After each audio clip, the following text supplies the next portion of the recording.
Hey YouTube world, horrors there's plenty. Thanks for stopping by to check out the video. It seems like every other day when I turn on the TV, I hear about some crazy, violent news story. Evil things happening to good people. And so I want to touch on this topic. I've been actually meaning to touch on this topic for quite some time now.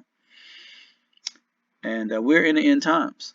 And as scripture says, because of the increase in iniquity or wickedness, the love of many will wax cold. And Jesus even knew that. They talked about it in the scriptures. You know, in the scriptures it says the kingdom of heaven suffered violence, and the violent take it by force. Think about that. When the disciples were with Jesus, and he asked them, do you guys have any weapons? And they were like, no, Lord. He said, well, take your purse, take your cloak, go sell it, and get some weapons. And they came back with 2 knives. And he said, all right, we good. All right, that's good, that's enough. So even Jesus himself, who was the Son of God and the Son of Man, he told his disciples to get weapons and prepare, because he knew that we would be living in a time of violence. And most people like to stick their heads in the sand and deny reality. But denial kills you twice. And I'll talk about that in a little bit. But check out these videos and I'll be back. Tonight, a horrifying rampage in the heart of Taiwan's capital. Videos show a man dressed in black running through a crowded shopping district in Taipei, wielding a massive knife, indiscriminately slashing bystanders before entering a popular mall, sending terrified shoppers running. Authorities say the assailant began his deadly Friday night attack at this nearby metro station, where he threw 5 or 6 smoke grenades. Videos show heavy smoke filling part of the station, and commuters just feet from the attacker taking shelter in a Starbucks. In this CCTV footage, you can see the chaos and someone falling to the ground. Everybody was panicking, said this McDonald's employee. What I did immediately was to get the customers to take cover and hide. This woman says she was among those attacked, saying it did not feel like a slash, it felt more like being hit. Then it really hurt. According to Taiwan's national news agency, 3 people were killed and at least 6 others hurt, and that the suspect, 27-year-old Cheng Wen, also died after jumping out of a store window. The LAPD says it is stepping up patrols at local churches as a precaution after the mass shooting at a Mormon church. It happened early Sunday morning in Michigan. We now know at least 4 people have died. ABC's Nicole D'Antonio is in Washington with more details. This morning, police are investigating a deadly shooting at a Michigan church where hundreds of people were worshiping. We have an active shooter at the church, and PD's on scene saying the building is also on fire. During Sunday morning worship, police say the gunman drove his pickup into the front doors of the Church of Jesus Christ Latter-day Saints and opened fire with an assault rifle. Police say he then set the building on fire. I have people trapped in the building. Repeat. People trapped in the building. The gunman, identified as 40-year-old Thomas Jacob Sanford, was later killed during a shootout with police in the parking lot. A teacher at the church described the terrifying moments to our ABC station WXYZ. One of our counselors was up speaking, and we heard a big bang and the doors blew. You know, our church is gone. I joined the church 38 years ago in that building, and now it's gone. See, somebody would do this to my church. This is the vision of one of the gunmen being tackled, I believe by a hero, a civilian, not a police officer, not a paramedic, but a civilian who has rushed the gunman from behind, seized his weapon, turned the weapon on him.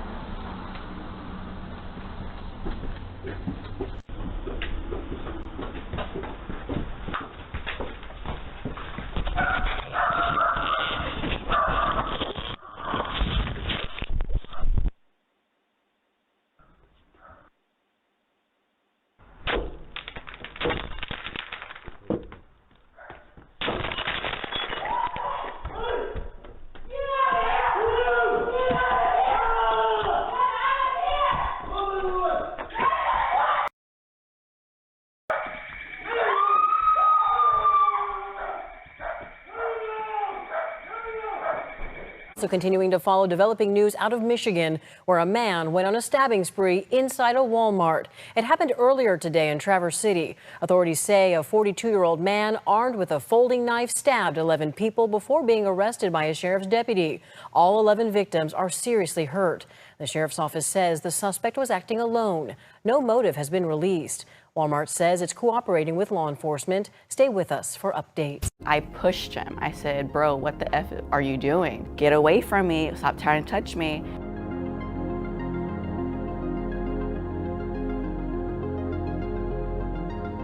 Whenever he was at the door, I buzzed him in and he came inside.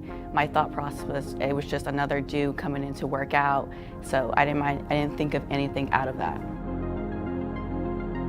He started chasing me around the bench and we ended up on the other side of the gym.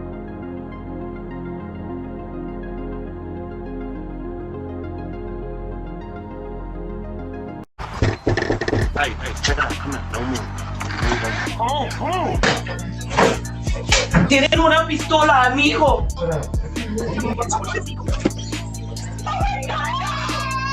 Wow. So many of those videos were just so sad and heartbreaking. Some made me angry. It's crazy that there are wicked people out there. And people do things for different reasons. Some people are actually possessed, demon possessed. I truly believe it. Some people own drugs, some people just sick, some people just plain downright evil and psychopaths. And that brings me to 2 Timothy, where God talks about the last days. And it says, "This know also, that in the last days perilous times shall come. For men shall be lovers of their own selves,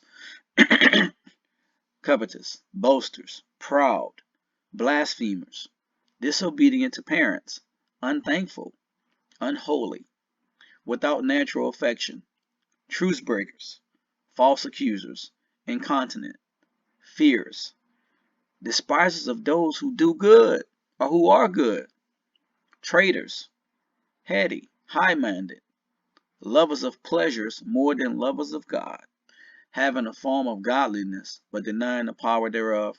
From such turn away.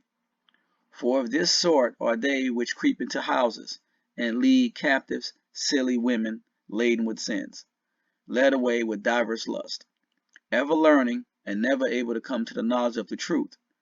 Now as James and Jambres withstood Moses," and this was the black magicians when Moses was pulling the children out of Egypt, another video for another time, so do these also resist the truth, men of corrupt minds, reprobate concerning the faith. But they shall proceed no further, for their folly shall be manifest unto all men, as theirs also was. So we're in the last days. I've always said it. And evil will persist and continue to increase in these last days. And you see the evidence in those videos. And I want to talk about each of those videos and break some things down, most of the videos, especially the stabbing sprees, the woman that was in the gym fighting off the attacker, the UPS killers. People have been dressing up as ICE agents and raiding houses because, ICE has been moving around in unmarked cars, in minivans and things like that with their faces covered. So criminals took the idea and they've been dressing up as ICE agents and raiding people's houses, doing home invasions. Think about that. And we need to talk about these things. Even though we talk about the New World Order and all of these things, we need to prepare for a world filled with violence and a world filled with criminals, because they will continue to persist. And remember, the grid has not fallen yet. So if these things are taking place while we still have running water, lights, we still could go out to games and go to the malls and go to Costco's and do all the things, take nice vacations and all of that stuff, and these things are happening, what do you think is going to happen when there's no power for like 4 weeks across the United States? Or they have KO. So it's best that we prepare ourselves mentally physically, emotionally, and spiritually, for these things. Now, that's something I want to read to you guys. And it's going to deal with wolves, sheep, and sheepdogs. And it talks about the sheep first. It says most of the people in our society are sheep. They are kind, gentle, productive creatures who could only hurt one another by accident.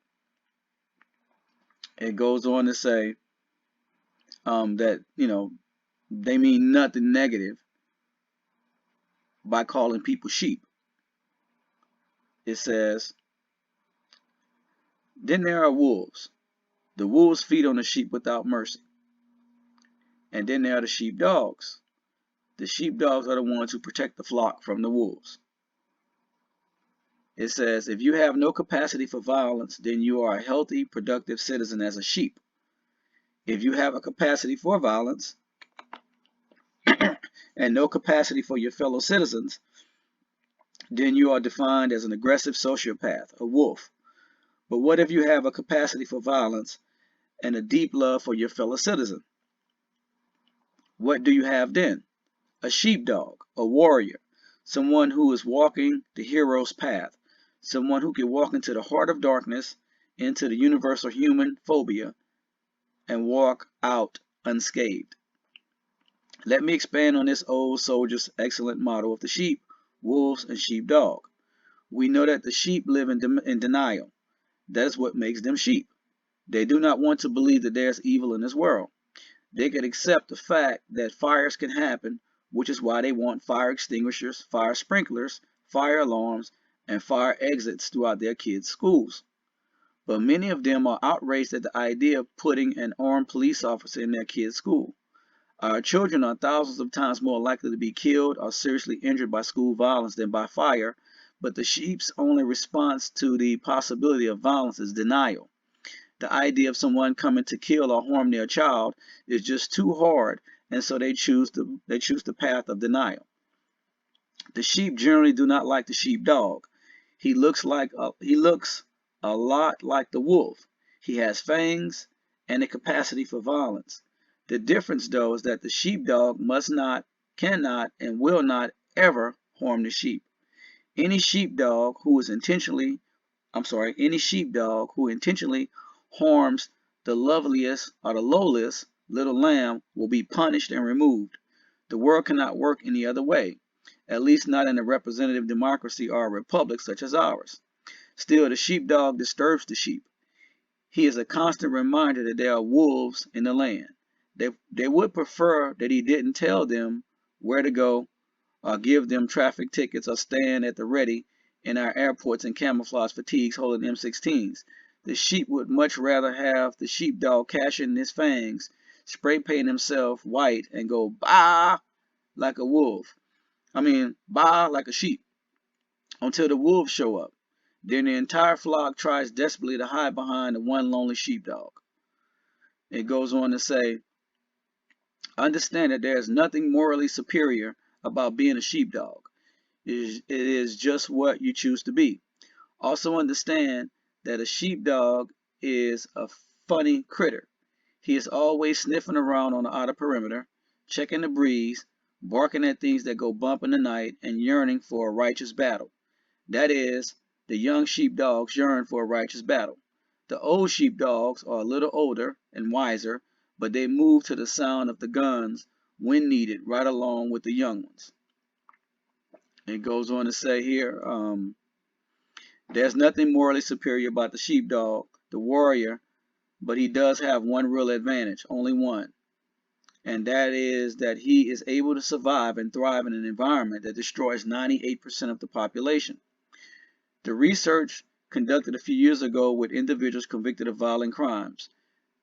There was research conducted a few years ago with individuals convicted of violent crimes. These cons were in prison for serious predatory crimes of violence, assaults, murders, killing law enforcement officers, rape, etc. The vast majority said that they specifically targeted victims by body language. slumped walk, passive behavior, and lack of awareness. They chose their victims like big cats do in Africa when they select one of the herd that is the least able to protect itself. And side note, I saw this interview with these criminals. It was a class I took, and I'll talk about that in part 2, where they talk with these criminals of how they selected their victims. Let's continue. Some people may be destined to be a sheep, and others might be genetically primed to be wolves or sheepdogs. But I believe that most people can choose which one they want to be, and I'm proud to say that more and more Americans are choosing to become sheepdogs. It goes on to say, if you want to be a sheep, then you can be a sheep. That is okay. But you must understand the price you pay. When the wolf comes, you and your loved ones are going to die if there's not a sheepdog there to protect you. If you want to be a wolf, you can be one. But the sheepdogs are going to hunt you down, and you will never have any rest, safety, trust, or love. But if you want to be a sheepdog and walk the warrior's path, then you must make a conscious and moral decision every day to dedicate, equip, and prepare yourself to thrive in that toxic, corrosive moment when the wolf comes knocking at the door. And so I just want to cover some of that stuff. It says, when the wolves come, talking about the sheep, it says, when the wolves come, their only response to the wolf, though, is denial. And all too often, their response to the sheepdog is scorn and disdain. But the sheepdog quietly asks himself, do you have an idea of how hard it would be to live with yourself if your loved ones are attacked and killed, and you had to stand there helplessly because you were unprepared for that day? It is denial that turns people into sheep. Sheep are psychologically destroyed by combat because their only defense is denial, which is counterproductive and destructive, resulting in fear, helplessness, and horror when the wolf shows up. Denial kills you twice. It kills you once at your moment of truth when you are not physically prepared. You didn't bring your gun, you didn't train, you don't have a knife or any other tools for self-defense. That's my input. Let's continue. Your only defense was wishful thinking. Hope is not a strategy. Denial kills you a second time because even if you do physically survive, you are psychologically shattered by your fear, helplessness, and horror at your moment of truth. And so I will end there. But just want to tell you guys, in life, as he said, there are sheep, there are sheepdogs, and there are wolves. And as you've seen from those videos, those predators do exist. There are walking psychopaths out there who may want your life or the life of your loved ones or someone that you care about dearly. And so you must come to reality that evil does exist. And as we continue to move closer and closer or further and further into these last days, as they're preparing for the new world order and they're preparing for the Antichrist to take his seat, and they're preparing all these regions and the emergence of AI and disclosure with these so-called UFOs and aliens and all of these things, it will just get worse and worse. Men's hearts will wax colder and colder. So we must get prepared for that. Stay tuned for part 2. I'll be coming up with that to talk about some of the things that we could do. All right, love you guys. And until next time, may the good Lord continue to bless you and your family.